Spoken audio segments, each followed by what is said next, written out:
If the Apple iPad be the Goliath of tablets, meet David. Aakash, the world's cheapest tablet computer.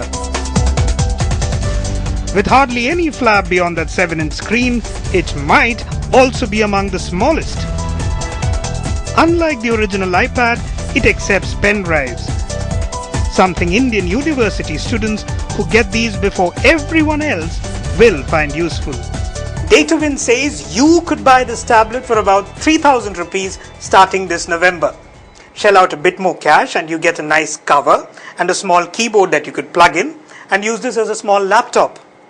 It might also come with the capability of making phone calls, both over the cellular network and over the internet.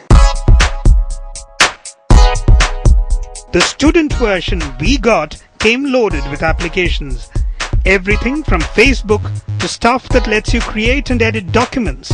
There's games, a calendar cum organizer, even advanced lessons in physics, though they filled up just a quarter of the screen and were hard to read. And we do have a few other gripes. Point number 1. The tablet screen isn't all that responsive. Sometimes I push it really hard to get a response. Number 2. It heats up really quickly, even in an AC room, which means in the heat and dust of India, it might really suffer. Point number 3. It uses only Wi-Fi to connect to the internet, which means if a student is traveling or stuck in a room that is not Wi-Fi enabled, he's stumped. Among the apps we liked is this electronic book reader, but it opens only lengthwise,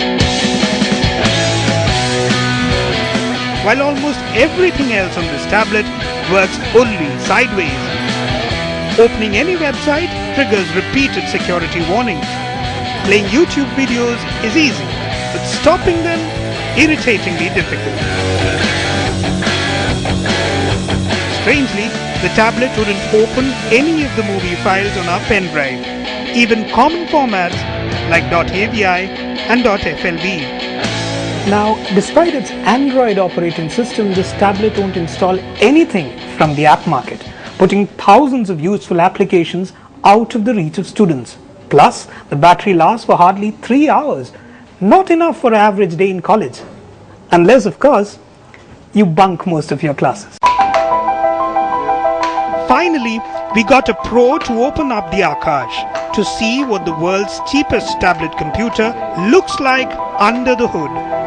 One thing we found is IIT Rajasthan worked no miracles here.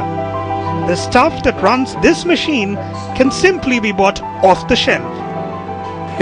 From what I've seen inside, it uses a standard chip, what is called a system on a chip, which includes the microprocessor, it includes the controller, it even includes the audio controller. There's a stereo audio out and then HD video out and all of that. So that's a standard Connexent chip which includes an ARM processor. The workmanship inside isn't top-notch. Common electric tape holds the circuit boards down. Cheap wires connect the circuits instead of more efficient data cables. But the real letdown was the tablet's flimsiness. Screwing back the boards we opened up was a nightmare. Putting the screws back was a little tough because the screw threads on the plastic side slipped. So its serviceability might be a little bit of an issue. So clearly you can see where the cost savings have actually happened in the mechanics, the plastics, the mold and all of that. For the price it's being offered, the Aakash is probably great value for money. The question is this the best our students deserve? I think not. In New Delhi, I am Jayamon Joseph.